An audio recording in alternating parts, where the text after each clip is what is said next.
Alors bonjour à tous, je m'appelle Jonathan, je suis très heureux de partager ce que le Seigneur a mis sur mon cœur aujourd'hui avec vous. Et d'abord, j'aimerais prier. Père, je prie pour chacun de nous, pour moi, pour chacun qui écoute. Seigneur, on veut vraiment entendre ta parole. C'est toi notre Père, c'est toi Jésus notre bon berger. Seigneur, et nous voulons entendre ta voix, que tu déposes en nous ta vie. Je prie que tu nous fasses grandir et rentrer dans toujours plus de force, de sagesse et d'humilité avec toi. Amen. Ce message s'intitule « Que fais-tu de ce temps ?» Je parle du temps particulier de confinement que nous vivons. Ce message il fait suite à ce qui a déjà été partagé par Cyril. C'était sur le thème de porter du fruit qui vient de l'intimité, et par Bertrand. Suis-je un disciple de Jésus? Et notamment avec cette image de passer du temps dans le désert. Alors, il nous parlait du désert parce que justement, moi je trouve aussi que ce temps de confinement, ça ressemble à un désert, dans un temps spécial où on n'a pas tout ce qu'on a d'habitude. Et c'est un temps spécial pour avancer. Je crois qu'il y a deux directions qui se posent à nous dans ce temps de désert. Dans un désert, on peut se plaindre, on peut tourner en rond aussi, on peut perdre du temps. Mais j'aimerais vous proposer deux directions qui me semblent venir de Dieu. La première, c'est qu'un temps de désert, c'est un moment pour chercher Dieu. Pour chercher Dieu et pour le rencontrer. Alors Israël, si vous vous rappelez l'histoire, Israël, pendant leur temps de désert, ils ont été rencontrer Dieu à une montagne qui s'appelle le Sinaï. Et là, ça a été une rencontre extraordinaire. Ils ont littéralement vu Dieu, en tout cas Dieu est venu sur la montagne, ils ont entendu audiblement sa voix, Dieu a fait alliance avec eux et il leur a donné tout plein de commandements. Ça a été un temps super fort. Et ils auraient dû en tout cas s'en souvenir toute leur vie. Je crois que ce temps particulier, c'est un temps pour prier et pour chercher Dieu. On a peut-être plus de temps, en tout cas pour certains, on a plus de temps que d'habitude. Pour d'autres, c'est peut-être plus le stress avec les enfants à la maison en plus du travail. Voilà, il y a différentes situations, mais j'aimerais vous inviter et vous encourager à prendre du temps, plus que d'habitude, pour chercher le cœur de Dieu. Et ce n'est pas qu'une histoire de temps, c'est d'abord une question de cœur. Dieu, il a dit que si on le cherchait, c'est Jérémie 29, 13, de tout notre cœur, on allait le trouver. Et donc c'est un temps, et pour ce temps de désert, c'est un temps pour jeûner. C'est un temps pour prier. Donc si peut-être qu'il y en a qui ont l'habitude de jeûner, mais si vous n'avez jamais jeûné, c'est vraiment le bon moment pour se lancer. C'est aussi un temps particulier, le désert. Vous savez, Élie, il était découragé et Dieu l'a... Enfin, c'est lui qui s'est enfui, mais il a finalement terminé au désert. Et là, il a découvert un nouvel aspect de l'Éternel. Il a découvert la douceur et la sensibilité, et juste avant que Dieu le renvoie dans sa mission. Et je crois aussi que ce temps de désert, c'est un temps pour s'humilier. Moi, j'étais particulièrement travaillé. On vit des belles choses en église. On voit des fruits, pas autant qu'on aimerait. Et en même temps, j'ai l'impression qu'on connaît tellement peu, on peut vite mettre Dieu dans nos boîtes, dans nos compréhensions. Oui, on est arrivé à quelque chose, c'est déjà bien ce qu'on vit. Et j'ai l'impression que Dieu veut se révéler tellement plus. Et je ne sais pas si vous avez vu ce témoignage d'un monsieur qui s'appelle Samuel Peterschmidt, qui est le pasteur de la Porte Ouverte à Mulhouse. Moi, j'ai vu une interview qu'il a donnée. Au-delà je ne connais pas toutes ces circonstances, mais moi, j'ai senti vraiment qu'il avait comme quelque chose qui avait été brisé en lui. Et je trouvais que ça sentait bon. Il y avait quelque chose de la grandeur de Dieu qui se dégageait de ses paroles. David, il disait dans le psaume 63,2 « Ô Dieu, tu es mon Dieu, je te cherche et j'ai soif de toi. » Alors ce temps de confinement, cherchons Dieu. J'aimerais aussi l'illustrer avec une parabole qui est dans Matthieu 25, que je vais vous lire. « Alors, le royaume des cieux ressemblera à 10 jeunes filles qui ont pris leur lampe pour aller à la rencontre du marié. 5 d'entre elles étaient folles et 5 étaient sages. Celles qui étaient folles ne prirent pas d'huile pour elles en emportant leur lampe, tandis que les sages prirent avec leur lampe de l'huile dans des vases. Comme le marié tardait, toutes s'assoupirent et s'endormirent. Au milieu de la nuit, on cria « Voici le marié, allez à sa rencontre !» Alors toutes ces jeunes filles se réveillèrent et préparèrent leurs lampes. Les folles dirent aux sages « Donnez-nous de votre huile, car nos lampes s'éteignent. » Les sages répondirent « Non, il n'y en aurait pas assez pour nous et pour vous, allez plutôt chez ceux qui en vendent et achetez-en pour vous. » Pendant qu'elles allaient en acheter, le marié arriva. Celles qui étaient prêtes entrèrent avec lui dans la salle des noces et la porte fut fermée. Plus tard, les autres jeunes filles vinrent et dirent « Seigneur, Seigneur, ouvre-nous !» Mais il répondit « Je vous le dis en vérité, je ne vous connais pas. » Alors qu'est-ce que cette parabole nous enseigne. Les jeunes filles, c'est des personnes qui attendent, elles attendent toutes le marié. Et ça représente des disciples, ça représente nous tous.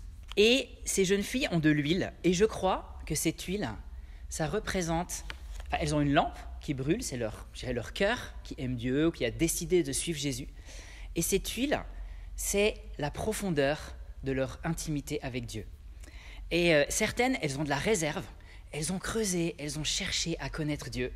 Puis d'autres, peut-être, se sont contentées de se dire, j'ai compris le message de l'évangile, je vais à l'église, j'essaye d'obéir à Dieu, et puis oui, je l'aime. Et qu'est-ce que cette parabole nous enseigne donc ?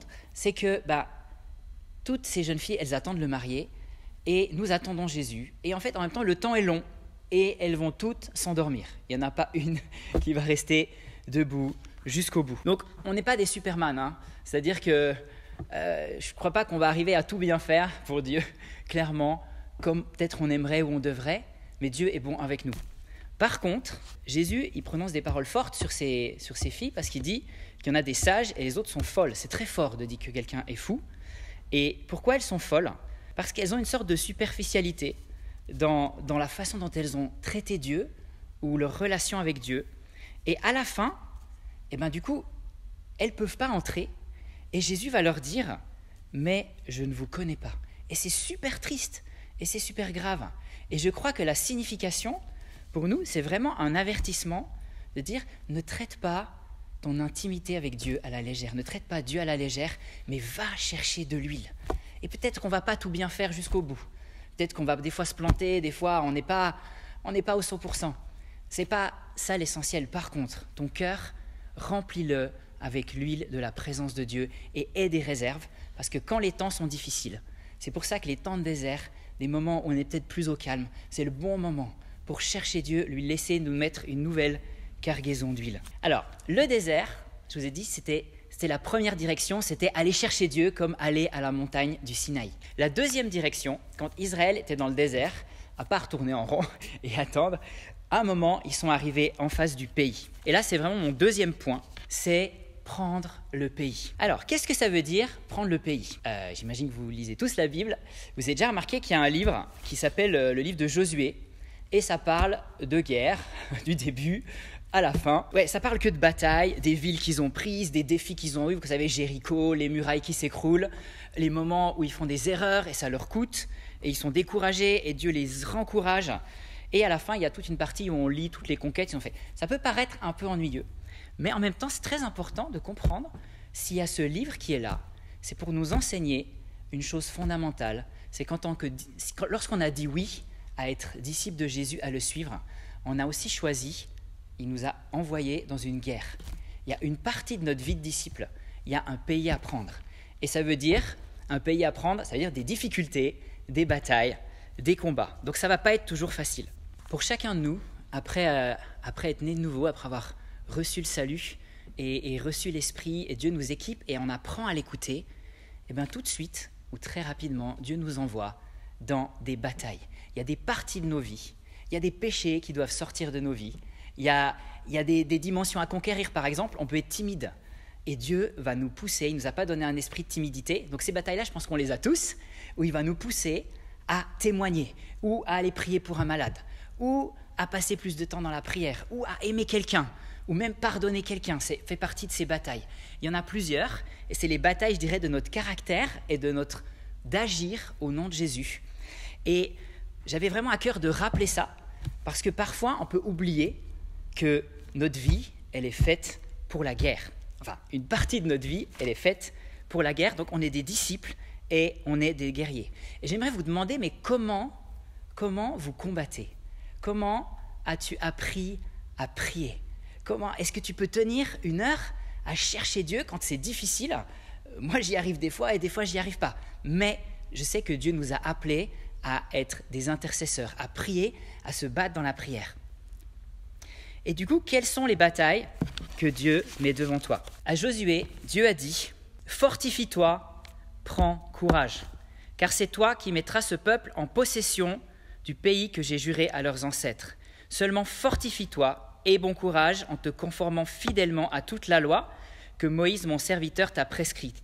Ne t'en écarte ni à droite ni à gauche, afin de réussir où que tu ailles. Que ce livre de la loi ne s'éloigne pas de toi, médite-le jour et nuit pour agir avec fidélité, conformément à tout ce qui est écrit, car c'est alors que tu auras du succès dans tes entreprises, c'est alors que tu réussiras. Donc Dieu nous dit courage, parce que des fois c'est pas facile. Ces batailles, comme ce temps de désert, ça fait partie des temps où nous allons passer d'une étape à une autre. Ça a été dit par Bertrand.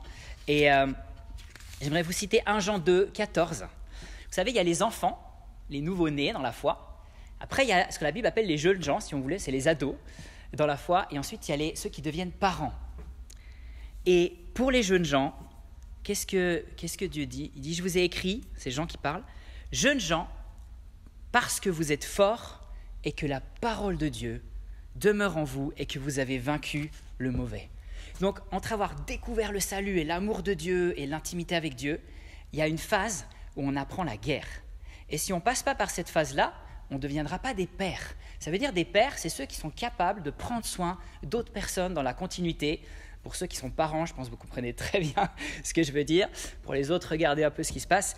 Ou peut-être si vous avez déjà accompagné des gens dans la foi, les avez vus grandir, avec tous les défis que ça comporte, eh ben, Dieu nous donne un cœur de père, c'est un cœur de berger. Donc, on a besoin de se battre, de persévérer dans l'adoration, dans la prière, de prier ensemble.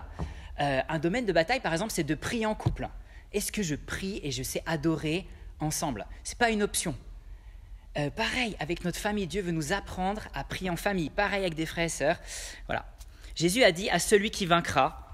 Donc, dans ce sens, cette bataille, elle fait partie de la vie. Alors, est-ce que tu te bats ou est-ce que tu ne te bats pas ? Et parfois, on n'a pas réalisé qu'il y avait la bataille ou on a voulu l'éviter ou des fois même on a été découragé. J'aimerais dire aussi, et ça c'est mon expérience, que des fois c'est tentant de fuir ce que Dieu met devant nous.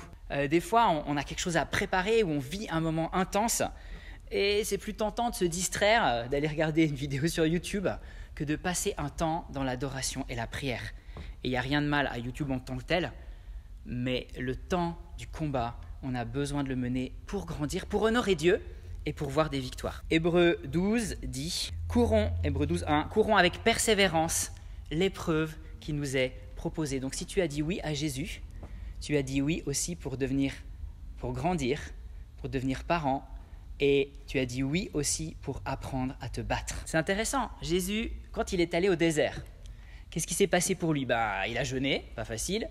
Ensuite, il a été tenté par le diable, encore moins facile. Enfin, je ne sais pas ce qu'il s'est dit, mais en tout cas, il ne l'a pas fait. Il ne s'est pas dit « Oh là là, je vais retourner au Jourdain, je vais me faire rebaptiser une deuxième fois, c'était trop bien. » Il y avait le Saint-Esprit qui est descendu, c'était trop beau, la présence du Père, une voix, puis tous les gens qui étaient là, qui étaient trop touchés.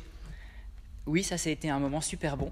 Il y a des moments forts avec Dieu, et puis il y a des moments où c'est bon de se battre. Et pareil, quand Jésus il était au désert, il n'est pas parti à fond dans la mission en se disant « Ah, mais il y a des gens qui meurent, il y a des gens qui sont malades, j'y vais. » Non, il a été conduit par l'Esprit. Il y a une semaine, on a fêté Pâques. La Pâques que Jésus a vécue, c'est le plus grand jour de toute l'histoire. Lui-même, il a vécu ces deux aspects, de chercher Dieu et de se battre dans ces 24 heures de Pâques. Le soir, avant la crucifixion, il est monté à Gethsémanée et là, il a cherché son Père. Parce qu'il en avait besoin. Tout autant que Jésus qu'il était, il a eu besoin de chercher la présence de Dieu. Il a dit à Dieu, mais si cette coupe peut s'éloigner de moi. Et en fait, un ange est venu le fortifier, donc vraiment, il a reçu la force. Des fois, c'est aussi bon de demander l'aide des autres. Alors lui, il aurait bien aimé que ses disciples prient avec lui. Bon, pour lui, ça n'a pas trop marché, vu qu'ils ont dormi. Voilà. Et ensuite, le lendemain, ou toute la nuit qui a suivi, pendant son temps de prière, Jésus, il a gagné la bataille, je dirais, de son cœur. Et ensuite, il a vécu l'autorité. C'était une bataille de rester dans l'obéissance de son Père. Ce n'était pas forcément le triomphe par la puissance, mais c'était le triomphe de l'amour et de l'obéissance. Alors, quelle vie de disciple as-tu choisi ? Es-tu prêt, et peut-être tu le cherches déjà, à chercher encore plus le cœur de Dieu ? Et es-tu prêt, es-tu d'accord d'entrer dans les batailles que Jésus nous propose ? J'aimerais vous donner et terminer par quelques exemples tirés de Luc 6, verset 20. Alors Jésus leva les yeux vers ses disciples et dit « Heureux vous qui êtes pauvres, car le royaume de Dieu est à vous. » Alors là, Jésus parle des pauvres en esprit, de ceux qui réalisent qu'ils n'ont pas grand-chose et du coup ça va les pousser à justement chercher l'huile, à chercher Dieu, en disant, alors ça nous pousse à la repentance, à la conversion, quand on réalise qu'on est sans Dieu, et après, ça nous pousse à chercher le cœur de Dieu. Heureux, vous qui avez faim maintenant, car vous serez rassasiés. Si on réalise, on peut avoir plein de choses, on n'est pas dans un monde où on a faim, on peut être riche, mais est-ce qu'on réalise à quel point il y a une faim, soit en nous, soit autour de nous, de la parole de Dieu. Et du coup, ça va nous pousser dans la prière et ça va nous pousser dans l'action. On va chercher la justice de Dieu, que le règne de Dieu soit établi. Heureux, vous qui pleurez, maintenant, car vous rirez. Pourquoi ce temps de confinement, c'est un temps pour pleurer ? Je crois que déjà, il y a des gens qui pleurent parce qu'il y a des gens qui souffrent.